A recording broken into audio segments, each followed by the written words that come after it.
At long last, Bleach's thousand-year blood war has unveiled another Bankai, this one belonging to Captain Shunsui Kyoraku. Kyoraku has always been one of Bleach's most popular characters, and with him becoming new Captain Commander of the Soul Reapers after Yamamoto's death, the unveiling of his Bankai was a perfect way to cement his importance in this story. Kyoraku's Bankai more than lived up to the hype, but there is far more to it than its visual powers. Befitting the theatrical nature of Kyoraku's characters, Kyoraku's Bankai in Bleach's Thousand-Year Blood War relates to an obscure, yet nonetheless noteworthy form of Japanese theater, and when examined through a critical lens, it adds a lot of depth to both Kyoraku's Bankai and Kyoraku himself. There are few Bankai in Bleach's anime that represent their owners as well as Kyoraku's, and that makes its appearance in Bleach Thousand-Year Blood War great to see beyond the sheer power of it all. How Bleach Thousand-Year Blood War's new Bankai weaponized an obscure form of Japanese theater. Kyoraku's Bankai, Katen Kyokutsu Karamatsu Shinju, draws inspiration from the concept of Shinju, a form of Japanese theater involving lover suicide as emotional catharsis.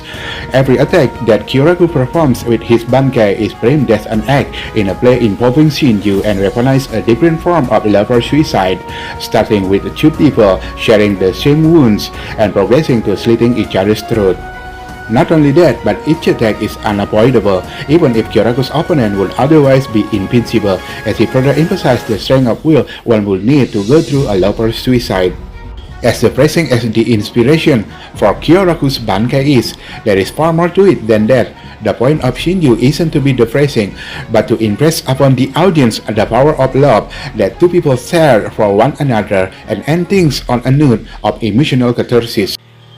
With that in mind, Kyoraku's Bankai, drawing from the concept of Shinju, is fitting in that it forces tragedy upon his enemies to allow him and his allies to have a happy ending, and that level of depth perfectly encapsulates why Bleach's Bankais are always so great to see. Bleach's Thousand-Year Blood War perfectly sold its biggest Bankai yet. Beyond the symbolism of Kyoraku's Bankai, Katen Kyokutsu Karamatsu Shinju is a great Bankai because how much work of Bleach's Thousand-Year Blood War put into it. In addition of having a soundtrack that incorporated the music of traditional Japanese theater, the shadows spawned from the initial activation spread out like calligraphy, and everything turned the same shade of yellow commonly seen in kabuki theater as well. Everything about the direction in Bleach's Thousand-Year Blood War Part 3 Episode 9 perfectly sold the aesthetic of Kyoraku's Bankai and overall that made it great to see. Kyoraku's Bankai was especially great to see in light of its appearance in the mobile game Bleach Brave Souls. In the years before the Bleach's Thousand-Year Blood War anime, Brave Souls was the only way to see powers that weren't featured in the anime, and its depiction of Kyoraku's Bankai only gave a very basic presentation of its appearance.